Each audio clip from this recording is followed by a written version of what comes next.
In this video, I'll show you how to factory reset your Sony HT-S400 Soundbar. The reset method is a bit different compared to other Sony models. It took me a bit of time to find it out, but let me share it with you today. And by the way, this could fix many issues, including if your subwoofer is not connecting properly or maybe it sounds weird. The soundbar will be like new after doing this. So first step is to actually turn on your soundbar. Make sure you see something on the screen, okay? Tap once on the power button on the top here. And once it's power on, we need to go again on this small panel on the top. And we need to keep press the power button at the same time as the minus button, volume down button, both at the same time for around 5 seconds until we see reset appearing on the screen. So let me demonstrate.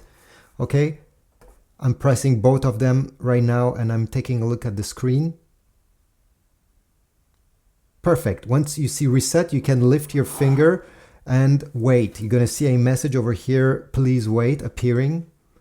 And after the message is gone, we're not done yet, just wait. Okay, once you see TV over here, what we need to do is to unplug this soundbar from the wall outlet. And if you don't want to do it from the wall outlet, simply unplug it from the power source on the back.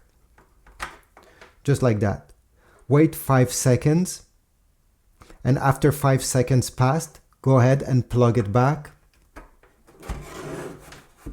Power on the soundbar, and this is it. It will be fully factory reset. Now it's time to reconnect it with your devices and yeah, start fresh the same way you did once you bought it. So thanks for watching. If you found this video useful, please comment down below telling me that it worked.